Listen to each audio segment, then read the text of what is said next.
সর্বোচ্চ আদালতের যে রায় হয়েছে অবিলম্বে তা কার্যকর করে স্থানীয় সরকারকে শপথ পড়ানোর ব্যবস্থা করার দাবি জানিয়েছেন বিএনপি নেতা ইশরাক হোসেন।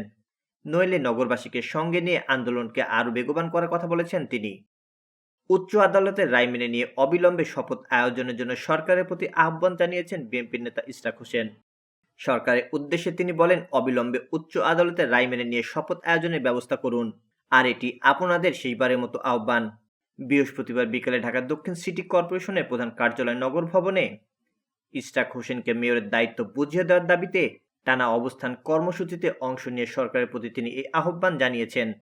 ইশরাক হোসেন বলেন, আদালতের রায় পাওয়ার পরও সরকারি কিছু উপদেষ্টা আমার উপর বৈষম্যমূলক আচরণ করছেন। তাদের নিরপেক্ষতা ক্ষুণ্ণ হয়েছে। অবিলম্বে সর্বোচ্চ আদালতের রায় কার্যকর করে শপথ আয়োজন করতে হবে স্থানীয় সরকার বিভাগকে। অন্যথায় উচ্চ আদালতে আদালত অবমাননার বিচার চাওয়া হবে।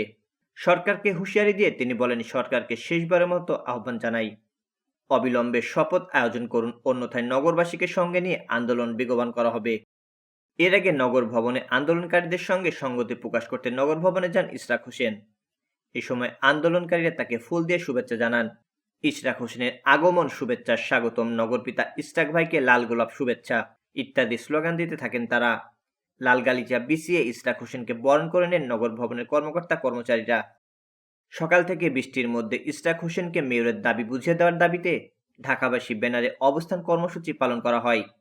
টানা 15 দিনের মতো একই দাবিতে নগর ভবনের সামনে অবস্থান করছেন তারা। ধারাবাহিক আন্দোলনের অংশ হিসেবে বৃহস্পতিবার সকাল থেকেই নগর ভবনের সামনে জমায়েত হতে থাকেন ঢাকার বিভিন্ন এলাকার বাসিন্দারা। বিভিন্ন ওয়ার্ড থেকে ছোট ছোট মিছিল নিয়ে নগর ভবনে এসে জড়ো হতে থাকেন। পরে ঢাকা দক্ষিণ সিটি কর্পোরেশনের প্রধান ফটকে অবস্থান নিয়ে ইশরাক হোসেনের পক্ষে স্লোগান দিতে থাকেন তারা। অবিলম্বে ইশরাক হোসেনকে শপথ দাও, দিতে হবে শপথ নিয়ে টালবাহানা চলবে না, চলবে না। 1 2 3 4 আসিফ তুই গদি ছাড়, আসিফের কালো হাত ভেঙে দাও, গুড়িয়ে দাও আন্দোলনকারীরা ইত্যাদি স্লোগান দিতে থাকেন নগর ভবন এলাকায়। একই দাবিতে সকাল থেকে সব ধরনের কার্যক্রম বন্ধ করে দিয়ে আন্দোলনের সঙ্গে সংহতি জানিয়ে সেখানে অবস্থানের নগর ভবনের কর্মচারী ইউনিয়ন। টানা 14 দিন ধরেই নগর ভবনে প্রত্যেকটা ফটকে তালা ঝুলিয়ে দিয়ে অবস্থান কর্মসূচি পালন করছেন তারা। একই সঙ্গে ঘোষণা দিয়েছেন, ইশরাক হোসেনকে মেয়রের দায়িত্ব বুঝিয়ে না দেওয়া পর্যন্ত এই আন্দোলন চালিয়ে যাবেন তারা। অবস্থান কর্মসূচিতে অংশ নেওয়া একজন জানান, আমরা ইশরাককে শেখ হাসিনার সঙ্গে লড়াই করে ভোট দিয়েছি। শেখ হাসিনা তাকে সেই চেয়ারে বসতে দেয় নাই। এখন আদালতের রায় নিয়ে এসেছি। এই সরকার শেখ হাসিনার মতোই আমাগো জনতার মেয়রকে আবার বসবার দিচ্ছে না। তারা তামাশা শুরু করেছে। আমরা এর প্রতিবাদ করছি, আন্দোলন করে শপথ পড়াতে বাধ্য করব, দাবি আদায় না হওয়া পর্যন্ত বাড়ি ফিরব না। শ্রমিক কর্মচারী ইউনিয়নের কর্মচারীরা বলেন, আমাদের দাবি একটাই, ইশরাক হোসেনকে মেয়রের দায়িত্ব বুঝিয়ে দেন, না হলে এই নগর ভবনের একটা পাতাও নড়বে না, আমরা কোনো কাজই করব না। যতক্ষণ পর্যন্ত ইশরাককে দায়িত্ব বুঝিয়ে দেওয়া হবে না, ততক্ষণ পর্যন্ত আমাদেরকেও কোনো কার্যক্রমে অংশ নেবে না।